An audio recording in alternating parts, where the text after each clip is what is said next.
Imagine a world teetering on the edge of the familiar, a place where the fabric of the everyday begins to unravel, revealing glimpses of the extraordinary lurking beneath. You're about to embark on a journey into the enigmatic, where the peculiar and the perplexing intertwine, where every tale twists the mind and tugs at the spirit. It's a descent into the strange, the mysterious, and the unexplained. This is When Reality Frays.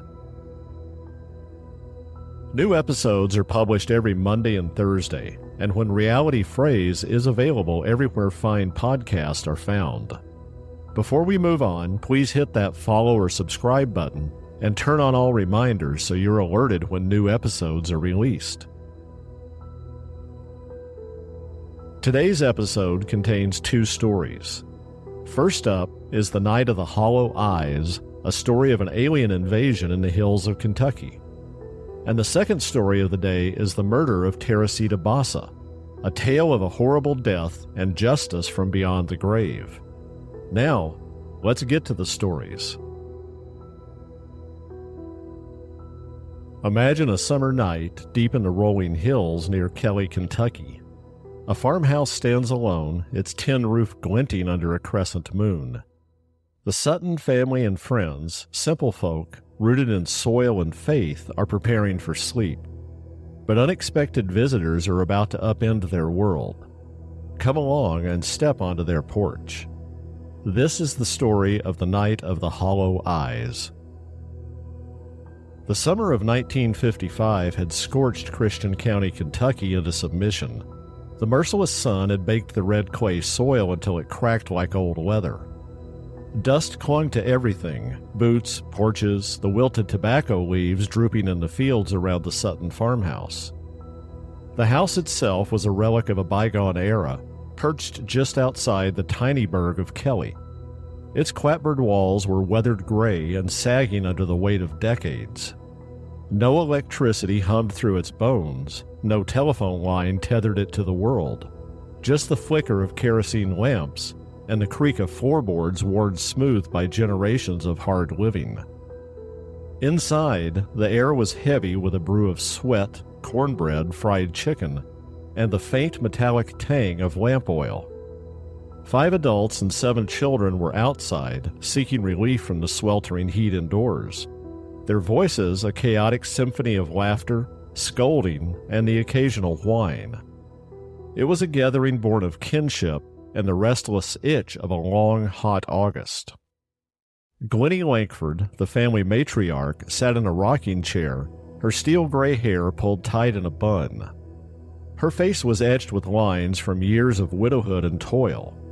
She had raised her boys, Lucky and J.C., alone after her husband's lungs gave out in 1942. Her hands, rough as burlap, still carried the strength of survival. Elmer Lucky Sutton, her eldest, sat beside her in a rickety chair that groaned beneath his weight.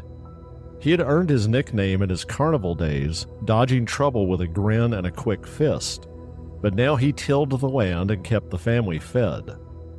His brother J.C., stockier and quieter, leaned against the porch railing, whittling a stick into nothing.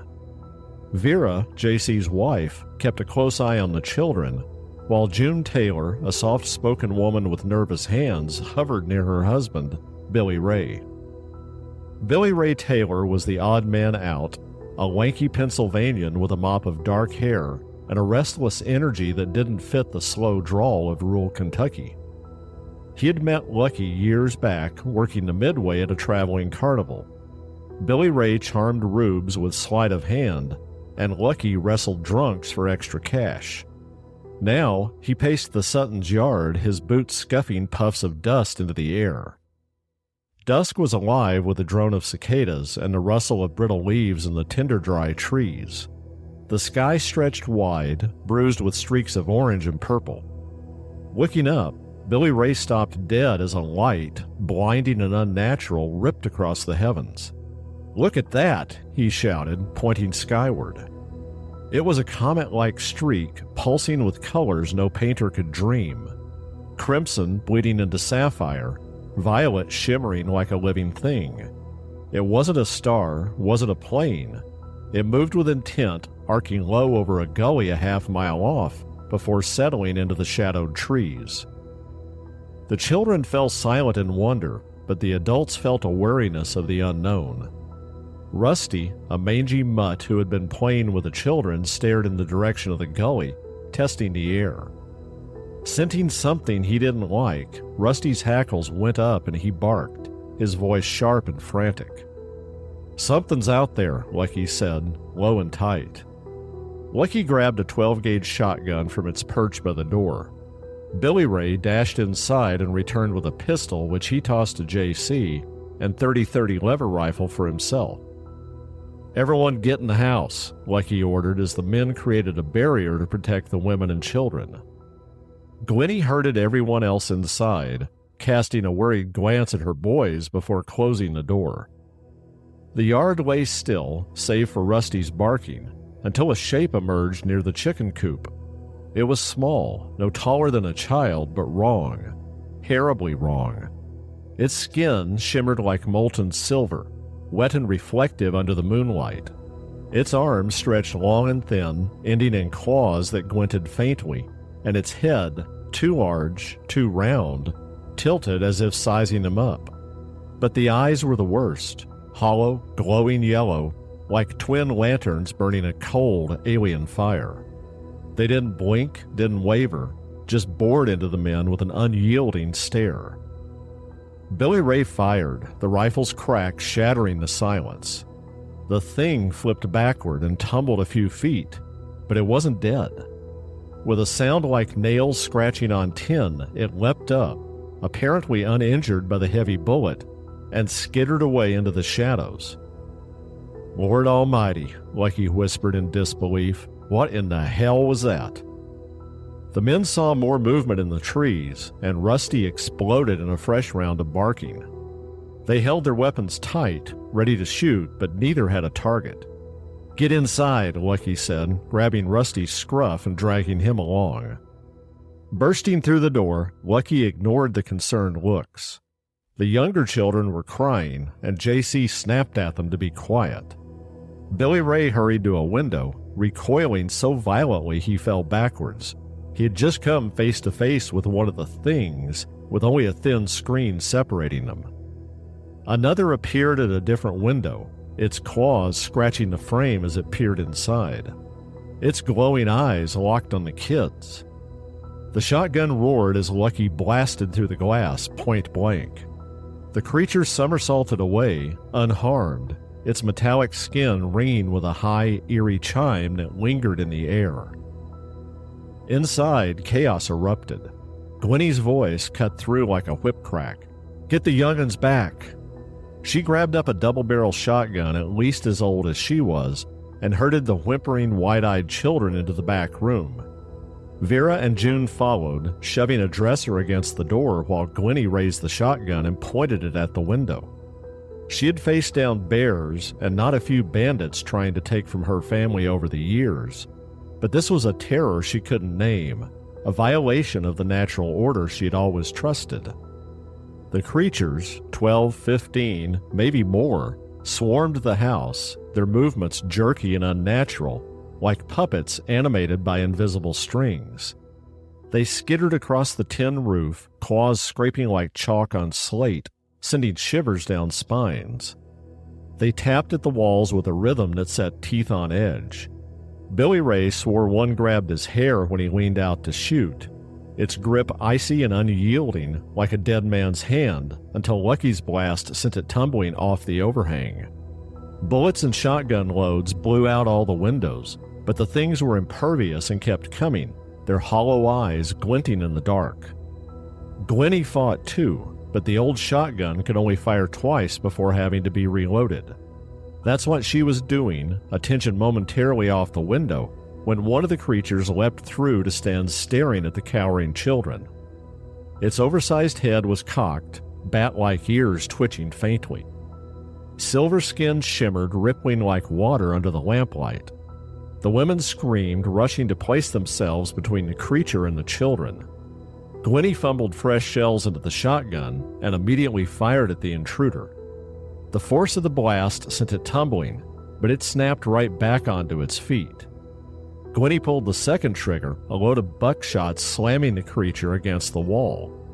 Raising the heavy shotgun above her head, Gwenny started forward intending to beat it to death, but it leapt through the open window and disappeared. Hours dragged on.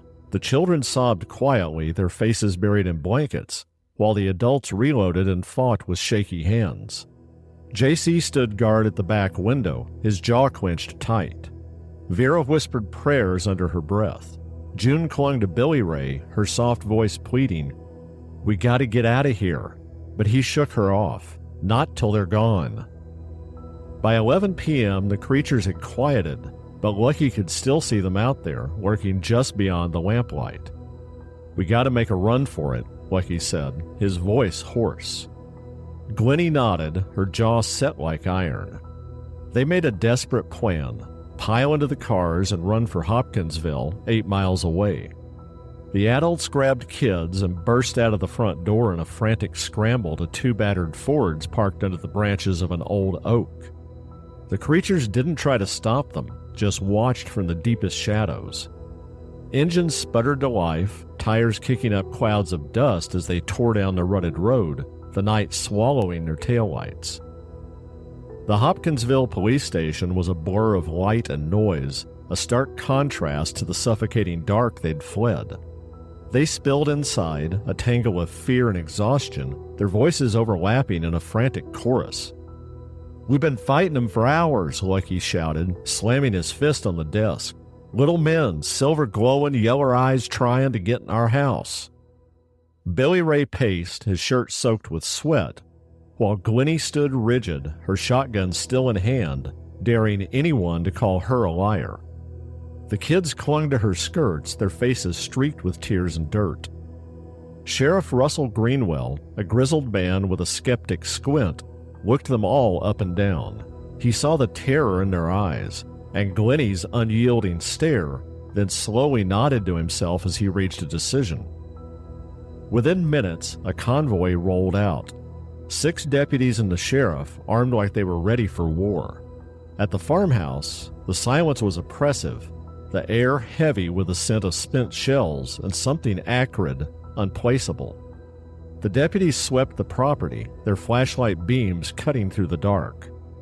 They found more bullet holes in the house than they cared to count. Spent shells were scattered like fallen leaves. They also found a strange patch of soil near the gully that glowed faintly, like spilled phosphorus, and it was warm to the touch. The sheriff noted claw marks on the roof and window frames, fresh, uneven scratches that defied explanation, but there were no tracks, no blood, and no bodies. Dawn crept over the hills, painting the sky pink. The Suttons returned, shocked and weary. Their home was a battlefield of shattered glass, splintered wood, and an echo of terror.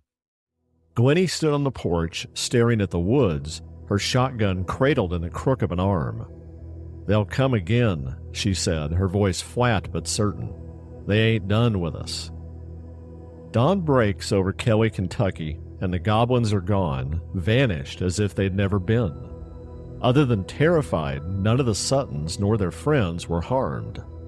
Were these explorers from a distant world, or spirits that slipped through a crack in the night, or figments born of a fear of the unknown? The gun smoke cleared, but the mystery lingers, etched in the scratches on a farmhouse wall. Today's second story is the murder of Teresita Basa. Quiet street in Chicago, a city of steel and shadow where the hum of daily life masks the whispers of the unseen. Here, Teresita Basa, a woman of gentle grace and unassuming routine, steps unknowingly into a moment that will echo beyond her final breath. A brutal murder, a life snuffed out in the flicker of a blade, and a case that might have faded into the city's ledger of unsolved sorrows until the impossible intervenes. Picture a voice from beyond, a plea carried on the wind, guiding the living to unravel a crime the dead cannot forget. This is no ordinary tale of justice, but a descent into a realm where reality frays. This is the story of the murder of Teresita Basa. On the evening of February 21, 1977, a fire broke out in a modest apartment building in a quiet residential stretch on Chicago's north side. Firefighters arrived around 8:30 p.m. expecting a routine call, but what they found in apartment 15B was anything but ordinary. Beneath a smoldering mattress lay the body of Teresita Basa, a 47-year-old Filipino-American woman. She was naked, a butcher knife plunged deep into her chest, pinning her to the floor. The fire, started with an accelerant that was most likely gasoline, had charred the mattress and singed the walls, but failed to fully engulf the room, preserving the grim tableau. Her clothes were folded neatly on a chair nearby, a detail that struck investigators as oddly deliberate. There were no signs of a struggle or forced entry, and the apartment's door was locked when responders arrived. Missing were a jade pendant and a pearl cocktail ring, items Teresita often wore, suggesting robbery as a motive. Yet the staged nature of the scene hinted at something more personal, more calculated. The Chicago police classified Teresita's death as a homicide, but leads were scarce. Neighbors reported hearing nothing unusual, though one elderly woman, Mrs. Kowalski, mentioned a faint humming sound from Teresita's apartment earlier that day, a detail dismissed as irrelevant. With no witnesses, no fingerprints beyond Teresita's, and a victim who seemed to have no enemies, the case stalled. Detectives canvassed her workplace and social circle, but failed to find anything that could lead them to a potential suspect. Teresita's death became a silent mystery in a city accustomed to louder crimes. Teresita La Chica Basa was born in 1929 in the Philippines. She immigrated to the United States in the 1960s, chasing the American dream during a wave of Filipino professionals entering the healthcare field. A trained respiratory therapist, she worked at Edgewater Hospital, a mid-tier facility on Chicago's north side known for its diverse staff. Teresita was reserved, almost reclusive, living alone in her small apartment adorned with Filipino trinkets and a well-worn upright piano. She was pursuing a master's degree in music at Northwestern University, a passion that filled her off hours. Colleagues recalled her soft-spoken demeanor and meticulous work ethic, but she kept her personal life private. No boyfriend, no close friends outside work, and only occasional calls to family back in Manila. Teresita's solitary existence mirrored that of many immigrants, hardworking, unnoticed, blending into the background. Her death, however, thrust her into a spotlight she had never sought, revealing a woman whose quiet life hid depths unimagined. The case might have faded into an obscure footnote in history, if not for Remy Chua, a 35-year-old medical technician at Edgewater Hospital. Remy, also Filipino, had known Teresita casually, shared shifts, polite nods in the break room, but they weren't friends. In July 1977, 5 months after the murder, Remy's life took a surreal turn. It began with nightmares, Teresita's face, pale and pleading, her voice whispering in Tagalog, "Help me." Remy brushed it off as stress. Her job was demanding, and she had recently given birth to her first child with her husband, Jose, a mechanic. But the dreams escalated. By late summer, she had wakened trances, her body rigid, speaking in a voice her husband described as not hers, deeper, accented like Teresita's. One night, Jose watched in horror as Remy sat bolt upright, eyes glassy, and recounted the murder. "He came to fix something. He stabbed me. Alan Showery. He took my jade pendant, my ring, for his woman." She described the scene, the knife, the fire, the folded clothes, with details unreleased to the public. Jose, a pragmatic man, initially thought Remy was losing her mind. But when she named Showery, an orderly they vaguely knew from the hospital, he urged her to act. Remy resisted. She feared ridicule or worse, accusations of involvement. But the trances grew relentless. She'd collapse at work, muttering in Tagalog, once humming a melody coworkers recognized as a piece Teresita played on her piano. Finally, in August, the Chuas contacted Detective Joseph Stacula, a seasoned cop with a reputation for chasing long shots. Stacula was skeptical, possession wasn't in the police manual, but Remy's specificity unnerved him. She didn't just name Showery, she pinpointed the stolen jewelry's fate, a jade pendant and pearl ring given to Showery's girlfriend, Yanka Kamluk. Detective Stacula grudgingly decided to investigate. Alan Showery was an unremarkable figure, 32, stocky, with a mop of dark hair and a quiet demeanor. He'd worked at Edgewater for 2 years doing grunt work like moving patients and fixing equipment. He had a rap sheet of minor thefts, but no violence. When questioned, he was cooperative, claiming he barely knew Teresita and had been home with Yanka on February 21st. His alibi held until police visited Yanka, a waitress at a local diner. She answered the door wearing Teresita's jade pendant. The pearl ring sat on her dresser. Yanka said Showery gave her the items as a surprise gift. While she couldn't recall the specific date she had received the jewelry, Detective Stacula narrowed it down to a couple of days after the murder of Teresita. Faced with this damning evidence, Showery's story unraveled. He confessed. He had gone to Teresita's apartment to repair a TV, a side gig he did for extra cash. Panicked when she caught him rifling through her jewelry, stabbed her in a rage and set fire to cover it up. He pled guilty to murder and robbery in 1979, receiving a 14-year sentence of which he served 5 before parole in 1983. The case was solved, a rare win for a cold file, but the frayed reality of Remy's trances wasn't finished.